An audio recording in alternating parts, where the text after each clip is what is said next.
Welcome SVR Telugu news.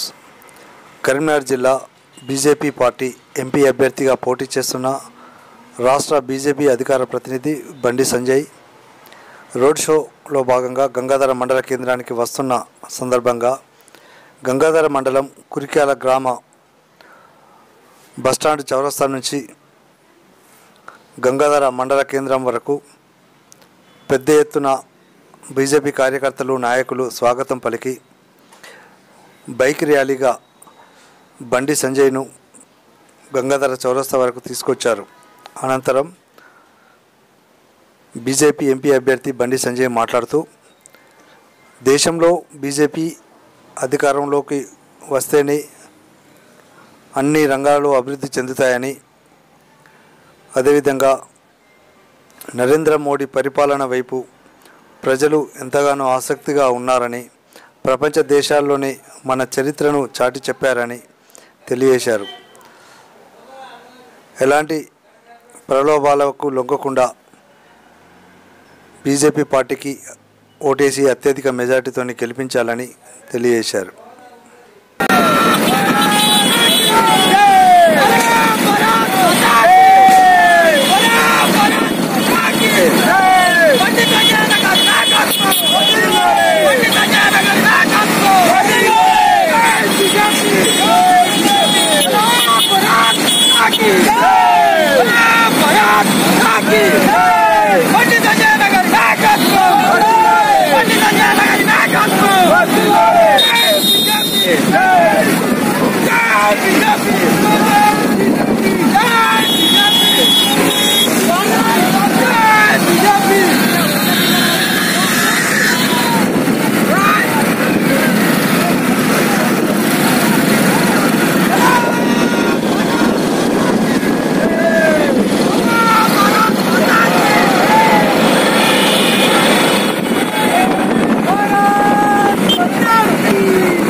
నిమిషాలు సమయం ఇస్తే హిందువులను నరికి చంపుతున్న పార్టీతోని ఎంఏ పార్టీతో పొత్తు పెట్టుకున్నప్పుడే నువ్వు ఎలాంటి హిందువో ఇలా సమాజం గుర్తించేదల్లా. మన ఆడమలు మన అమ్మలను బట్టలిచ్చి బతుకమ్మాడిసిన నిజాం సమాజం వద్ద నువ్వు మోకరినప్పుడే నువ్వు ఎలాంటి హిందువో నాకు అర్థమైపోయింది. వాళ్ళ ఇవాళ పండుగలకు పూజలకు ముందు గోమాతను పూజిస్తాం, మన అర్చకులు పూజిస్తారు. అలాంటి గోమాతను వేల వేల గోవులను వధించి అరబ్ దేశాల వంతునే ఎంఏ పార్టీతో పొత్తు పెట్టుకున్నప్పుడే నువ్వు ఎలాంటి హిందువో నాకు అర్థమైపోయింది. వాళ్ళ హిందూ ధర్మాన్ని హిందూ దేశాన్ని కించపరిచి జాతీయ గీతం ఆలపించకుండా, జనగణమన వాడకుండా, భారత్ మాతాకి జై నిందించకుండా వందే మాతరం గర్జించని పార్టీతో పొత్తు పెట్టుకున్నప్పుడే నీ పార్టీని ఏ హిందూ అర్థమవుతుంది. ఎంఏ పార్టీ ఏ రోజు కూడా తెలంగాణ రాష్ట్ర ఉద్యమంలో పాల్గొనలే, ఏ రోజు కూడా తెలంగాణ రాష్ట్ర ఏర్పాటు కావాలని కోరుకోలే. అలాంటి పార్టీతో పొత్తు పెట్టుకున్నాం. ఇలా దేశంలో ఎక్కడ ఏ సంఘటన జరిగినా కూడా, ఉగ్రవాద సంఘటన జరిగినా కూడా దానికి కారణం ఎంఏ పార్టీ. ఉగ్రవాద శివయాత్రలు, ఉగ్రవాద సంతాప సభలు నిర్వహించే పార్టీతోని టీఆర్ఎస్ పార్టీ పొత్తు పెట్టుకున్నది. ఒక విషయం చెప్తాం మీకు, 1999 నుంచి 2011 వరకు ఈ ఉమ్మడి కరీంనగర్ జిల్లాలో ప్రతి 2 సంవత్సరాలకు ఒకసారి బాంబు దాడుల సంఘటన జరిగింది. 99లో మెట్పల్లి థియేటర్లో బాంబు వెళ్ళింది. 2 సంవత్సరాలకు జగిత్యాలలో బాంబు వెళ్ళింది, ఉగ్రవాదం పట్టుకోలే. మళ్ళా 2 సంవత్సరాలకు కరీంనగర్ బస్ స్టాండ్ లో బాంబు వెళ్ళింది, ఉగ్రవాదం పట్టుకోలే. మళ్ళా 2 సంవత్సరాలకు డ్యామ్ లో ఎన్కౌంటర్ ఉగ్రవాదులు వాడిపారు, పట్టుకోలే. మళ్ళా 2 సంవత్సరాలు కరీంనగర్ బస్ స్టాండ్ లో బాంబు వెళ్ళింది, మళ్ళా పట్టుకోలే. మళ్ళా 2 సంవత్సరాలకు చొప్పదంలో బ్యాంకు దోపిడీ జరిగింది, మళ్ళా పట్టుకోలే. పట్టుకోకుండా వాడు ఇక్కడోళ్ళ స్థావరం లేని, ఇక్కడోళ్ళ సహకారం లేని ఇవాళ వేరే దేశస్తులు వచ్చి ఇలా బాంబులు వేస్తారా ఒక్కసారి ఆలోచించండి. ఇలా కాంగ్రెస్ పార్టీ హయాంలో 3 ఉగ్రవాదం పట్టుకుంటే కాంగ్రెస్ పార్టీ నాయకులు వచ్చి ఉగ్రవాదం కూడా విడిపించుకునే పరిస్థితి ఇవాళ దేశంలో పరిస్థితి లేదు. గతంలో ఉగ్రవాదులను బీరు బిర్యానీ పెంచి పోషించడానికి దాఖలు మనం చూస్తాం. ఇవాళ వచ్చింది కేంద్రంలో నరేంద్ర మోడీ కౌంటర్ కు ఎన్కౌంటర్ సమాధానం అని చెప్పండి. యూపీలో ముఖ్యమంత్రి తెలుసు, మన బహిరంగ చెప్పిండు 200 మంది 200 మంది రౌడీ షీటర్లను, సంఘ విద్రోహశక్తులను, ఉగ్రవాద సంబంధం ఉన్న వ్యక్తులను ఎక్కడికక్కడ కాల్చిపడేసినా అవసరం అరెస్ట్ చేసుకోవాలని చెప్పి గొప్ప వ్యక్తి యోగి ఆదిత్యనాథ్ ఉన్నది. పాపం ఆయన గెలవకుండా చెప్పారు, యోగి వస్తే మొత్తం గొడవలు అవుతాయి, కొట్లాడదేట. ఇవాళ యూపీలో ఎక్కడ కూడా ఏ చిన్న ఒక్క మత గొడవ జరగలేదు. ఎందుకంటే అక్కడ కౌంటర్ కు ఎన్కౌంటర్ సమాధానం కాబట్టి ఎవరు తోక ముచ్చి పారిపోయారు. అందుకే కేసీఆర్ చెప్పిన ఇవాళ బీజేపీ వస్తే గొడవలు అయితే చెప్తున్నారు కదా. నేను ఒకటే అన్నా, అయోధ్యలో రామ మందిర నిర్మాణం జరగాలనా వద్దా? గొడవ అవుతుందా? జరగాల వద్దా? కేసీఆర్ సార్ చెప్పు అన్నా.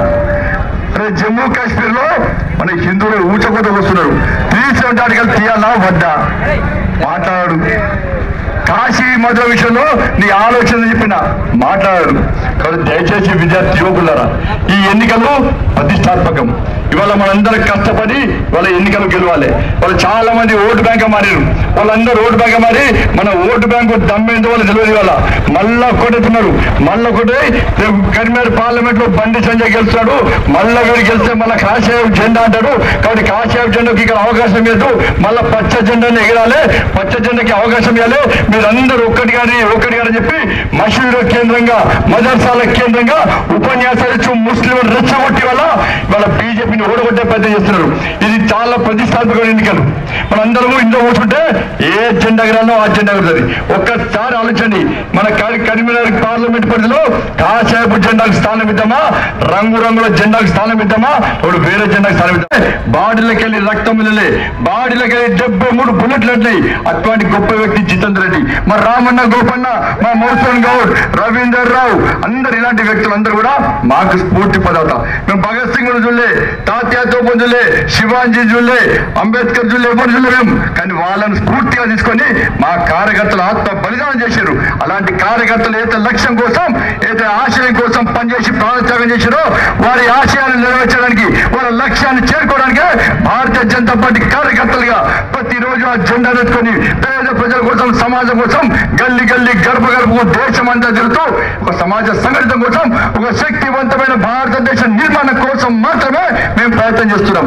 వాళ్ళ మోడీ గారి యొక్క ప్రధానమంత్రిగా ఒక్కసారి ఆలోచించండి. మోడీ గారు లేని భారతదేశాన్ని ఒక్కసారి కళ్ళు మూసుకొని ఊహించలేము. మోడీ గారు ప్రధానమంత్రి కాకుంటే అటు పాకిస్తాన్ వస్తాడు, ఇటు చైనా వాడు వస్తాడు. ఇవాళ మీరు ఆలోచించండి, ఇవాళ పాకిస్తాన్ మాట్లాడే మాటలను కూడా కాంగ్రెస్ పార్టీ మాట్లాడుతుంది, చైనా వాళ్ళు మాట్లాడే మాటలను కూడా కాంగ్రెస్ పార్టీ మాట్లాడుతుంది. ఈ దేశానికి ఆపద వస్తే, కష్టం వస్తే రాజకీయాలకు అతీతంగా ప్రతి భారతీయుడు ఒక్కటి తరుణంలో వాళ్ళ మోడీ గారికి క్రేజీ వస్తాయని చెప్పి వాళ్ళ కాంగ్రెస్ పార్టీ, టీఆర్ఎస్ పార్టీ అన్ని కూడా ఒకటే మోడీ గారిని గద్దెదించే ప్రయత్నం చేస్తున్నాయి. కాబట్టి మోడీ గారిని ప్రధానమంత్రి చేసే యజ్ఞంలో అందరూ భాగస్వామ్యాలి. దేశమంతా ఒకటిన్నది. మోడీ గారు ఎట్టి పోస్తే ప్రధానమంత్రి చేయాలి. ఒక సంకల్పం, ఒక మహాయజ్ఞం. ఈ మహాయజ్ఞంలో ప్రతి భారతీయుడు భాగస్వామ్యాలు కోరుకుంటున్న ఈ గంగాధర, బోయిన్పల్లి, రామడుగు మండల చుట్టూ ప్రజలు, కార్యకర్తలందరూ కూడా ఈ మహాయజ్ఞంలో భాగస్వామ్యమై మోడీ గారిని ప్రధానమంత్రి చేసేప్పుడే తిరిగి శక్తివంతమైన భారతదేశ నిర్మాణం సాధ్యమవుతున్న విషయాన్ని గుర్తుంచుకోండి. చాలా మంది కార్యకర్తలందరూ కొడుతున్నారు. టీఆర్ఎస్ పార్టీ వచ్చి మద్దతు చెప్తున్నారు, కాంగ్రెస్ పార్టీలో మద్దతు చెప్తున్నారు. యువకులందరూ ఒకటైపోయారు. కాబట్టి అందరం కూడా కలిసికట్టుగా పనిచేద్దాం. ప్రతి యువకుడు ర్యాలీ ఇస్తారు. కానీ ఇవాళ మనం అందరం ఆలోచించాలి. ఒక్కొక్క యువకుడు మా కుటుంబ సభ్యులతో ఓట్లించాలి, మీ బంధుమిత్రులతో ఓట్లించాలి, మీ గ్రామం మొత్తం ఓట్లించాలి. ఈ 3 మండలాల్లో బటన్లు పనిచేయదు. నేను మన కరీంనగర్లో ఒక విషయం చెప్తా. కరీంనగర్లో ఒక కుటుంబం మీద ఓటేయడానికి ఒక 80 ఏళ్ళ ముసలమ్మ బయటకు వస్తుంది. సార్ పూర్తి వాడుతుంది సార్ అన్నదట. ఎందుకమ్మా పూర్తిగా ఎందుకు వేస్తున్నావు అని చెప్పి ఆ ఎలక్షన్ ఆఫీసర్ అడిగినాడ. పూర్తిగా ఓటేస్తాడట. ఎందుకు వేస్తామంటావంటే మా మనవాడు ప్రమాణం చేసుకున్నాడు అన్నాడు. నీ మనవాడు ఏం చేస్తాడమ్మా అంటే 3వ తరగతి చదువుతాడు సార్ అన్నాడట. చిన్న పిల్లల నుంచి 100 ఏళ్ళ వృద్ధుల వరకు కూడా ప్రతి ఒక్క నోట్ల పువ్వు అని వాడుతుందంటే ఒక్కసారి మనం ఆలోచించండి. ఇవాళ ఈ 3 మండలాల్లో మిషన్లు పనిచేయదు. మీరు వేసే కమలం పువ్వు మీద గుద్ది బటన్లు పనిచేయకుంటే ఇక్కడ ఎలక్షన్ ఆఫీసర్లు మళ్ళీ ఢిల్లీ ఫోన్ చేసి మా రామడుగు, బోయినపల్లి, గంగాధర మండలాలు అన్ని పూర్తిగా పడుతున్నాయి, బటన్లు ఖరాబ్ అయినాయి, మళ్ళీ మిషన్ పంపించిన స్థాయిలో గుద్ది అట్లా అని చెప్పి మిషన్ ఖరాబ్ అయ్యేది. రైతు సోదరులారా, ఎండ బాగుంటుంది అయినప్పుడు కూడా ఇంతసేపు సమయం ఇచ్చి ఇంత నా మీద నమ్మకంతో విశ్వాసంతో నేను మీకు సేవ చేస్తానన్న నమ్మకంతో ఇంత బ్రహ్మాండమైన స్వాగతం పలికినందుకు మిమ్మల్ని ఎప్పుడు మర్చిపోను. ఎట్టి పరిస్థితుల్లో మీరైతే ఏదైతే అనుకుంటున్నారో దానికోసమే పనిచేస్తా. మీరు ఏ జెండా నా చేతికి ఇస్తారో ఆ జెండా నీడనే పనిచేస్తా. నేను దేనికైనా సిద్ధపడే వ్యక్తిని. కాబట్టి మీ అందరినీ కాపాడుకుంటా. మీ అందరికి ఏ కష్టం వచ్చినా, ఏ నష్టం వచ్చినా, ఏ బాధ వచ్చినా కూడా మీ అందరికీ అండగా నేను ఉంటా. నేను స్థానికుని, నేను పక్కా లోకల్. ఈ కరీంనగర్ పార్లమెంట్ నా హౌస్ నెంబర్ చెప్తా, నా ఇంటి నెంబర్ చెప్తా, నా వార్డు చెప్తా, నా ఏరియా చెప్తా. కానీ వాళ్ళు చెప్పరు, ఇక్కడ కాదు కాబట్టి. అందుకే నీళ్ళని అడ్డుకుపోతారు. కాబట్టి స్థానిక అభ్యర్థిని, మీ అందరికీ అందుబాటులో ఉండే అభ్యర్థిని, ఎప్పుడు మీకు కనబడే వ్యక్తిని. కానీ కనబడే వ్యక్తి కోటేస్తారా, కనబడని వ్యక్తి కోటేస్తారా, కొంతమందికి కొమ్ము కాసే వ్యక్తి కోటేస్తారా? ఇలా కేంద్రంలో భారతీయ జనతా పార్టీ ప్రభుత్వం ఏర్పడుతుంది కాబట్టి మీకు ఎక్కువ నిధులు తీసుకొచ్చి, మీకు ఎక్కువ సంక్షేమ పథకాలు తీసుకొచ్చి, ఎక్కువ అభివృద్ధి చేసే పార్టీ కోటేస్తారా? ఒక్కసారి ఆలోచించి వినమ్రతతో ఒక మంచి ఆలోచన నిర్ణయించుకొని భారతీయ జనతా పార్టీకి పూర్తి స్థాయి మెజార్టీ అని చెప్పి మనస్ఫూర్తిగా కోరుకుంటూ మరొక్కసారి మీ అందరు కూడా, మా ముగ్గురు మండలాధ్యక్షులకు, నాయకులందరూ కూడా హృదయపూర్వకంగా మీరందరూ ఇవ్వాలి. ఇందులో కూర్చోవద్దు.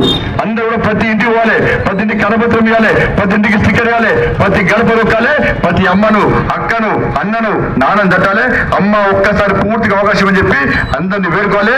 మనం చేసిన సంక్షేమ పథకాలు, చేయబోయే పథకాలు చెప్పి పూర్తి మెజార్టీ అందించాలి. మనస్ఫూర్తి కోరుకుంటూ సెలవు. భారత్ మాతాకి ఇప్పుడన్నా గట్టిగా రెండు చదువుతాలి. భారత్ మాతాకి, భారత్ మాతాకి వందే